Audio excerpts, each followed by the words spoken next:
আমার পূর্ববর্তী বক্তারা এলাকার রাজনৈতিক পরিস্থিতি নিয়ে আলোচনা করছিলেন।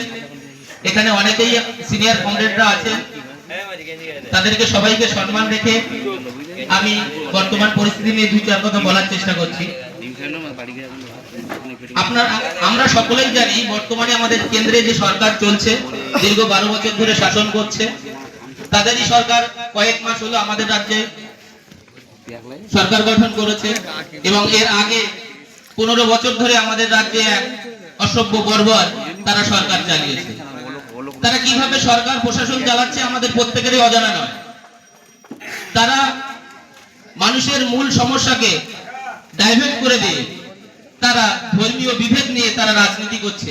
তারা ধর্মীয় বিভেদ বাঁধিয়ে আমাদের মধ্যে তারা ক্ষমতায় থাকার চেষ্টা করছে। তারা প্রকাশ্যে বলে দিচ্ছে আমাদের খাদ্য হবে কি, কে গরু খাবে, কে শুকর খাবে, কে লম্বা পাঞ্জাবি পরবে, কে ছোট পাঞ্জাবি পরবে, তারা প্রকাশ্যে বলে দিচ্ছে। হিন্দু হলে জয় শ্রীরাম বলো, মুসলিম হলে নারাই তকবীর আল্লাহু আকবার বলো। এইভাবে তারা রাজনীতি করছে। তারা বলছে মুসলিম তোমরা হালাল মাংস খেও না, মুসলমানের দোকানে হাজি বিরিয়ানি খেও না হিন্দু হলে, আর মুসলিম হলে হিন্দুদের দোকানে যেও না। এই ধরনের বিভেদের রাজনীতি বর্তমানে আমরা লক্ষ্য করছি। আমাদের এখানে সিনিয়র কমরেডরা আছে বা আমরা একটু যারা বয়স্ক তারা আমরা খেয়াল করলে বুঝতে পারবো, এই সরকারের আগে আমাদের রাজ্যে যে সরকারটি ছিল, পশ্চিমবঙ্গে কখনোই এরকম সাম্প্রদায়িক দাঙ্গা, সাম্প্রদায়িক উস্কানিমূলক রাজনীতি তারা করেনি। আমাদের প্রত্যেকের অজানা নয়, যখন বাবরি মসজিদ ধ্বংস হয় গোটা ভারতবর্ষ উত্তাল, একমাত্র পশ্চিমবঙ্গ তার বিকল্প। কারণ তখন আমাদের সরকার ছিল বামপন্থী সরকার ছিল, কমরেড প্রয়াত জ্যোতি বসু। তিনি বলেছিলেন এই রাজ্যে যারা মন্দির মসজিদ নিয়ে ঝামেলা করবে সোজা তাদের মাথায় গুলি করবে। তারপরে আমাদের প্রয়াত কমরেড মাননীয় বুদ্ধদেব ভট্টাচার্য বলার সাহস রেখেছিলেন এখানে আমরা আছি, বামেরা আছি, এখানে ওইসব চলবে না, এখানে মন্দির মসজিদ নিয়ে কেউ যদি ঝামেলা করে তার ভেঙে মাথা গুড়িয়ে দেওয়া হবে। এই সাহসিকতা তারা রেখেছিলেন, তারা এইভাবে সরকার চালিয়েছিল। আর বর্তমানে যারা সরকার চালাচ্ছে তারা আমাদের কমরেড শুভ কাকা বলছিলেন মানুষের যে মৌলিক অধিকার, আমাদের যে মৌলিক অধিকার খাদ্য, বস্ত্র, শিক্ষা, বাসস্থান, শিক্ষা শেষে কর্ম, এই মৌলিক অধিকার পূরণে এই সরকার ব্যর্থ। তাই আমাদেরকে ডাইভার্ট করে তারা ধর্মীয় মেরুকরণে রাজনীতি করছে। বর্তমান যে সমস্যা, সেই সমস্যাটাকে আড়াল রেখে ধর্মীয় অহিংসা আমাদের মধ্যে তৈরি করছে।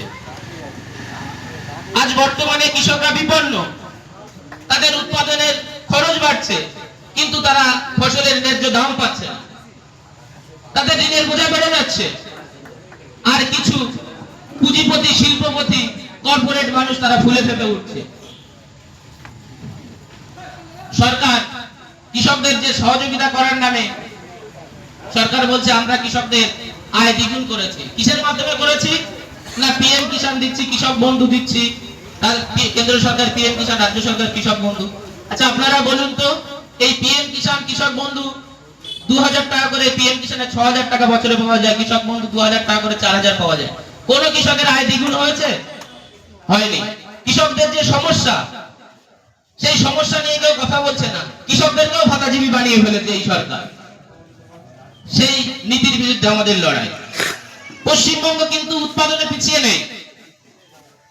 ধান, পাট, সবজি চাষে পশ্চিমবঙ্গ প্রথম স্থান সারা ভারতবর্ষের অন্য রাজ্যগুলো নিরিখে। আলুতে দ্বিতীয়। তাহলে পশ্চিমবঙ্গের কৃষকদের এই অবস্থা কেন? কারণ সরকারের ভুল নীতি। শুধু 2000 টাকার কৃষক বন্ধু, পিএম কিষাণ দিয়ে কৃষকদের উন্নতি করা যায় না। প্রয়োজন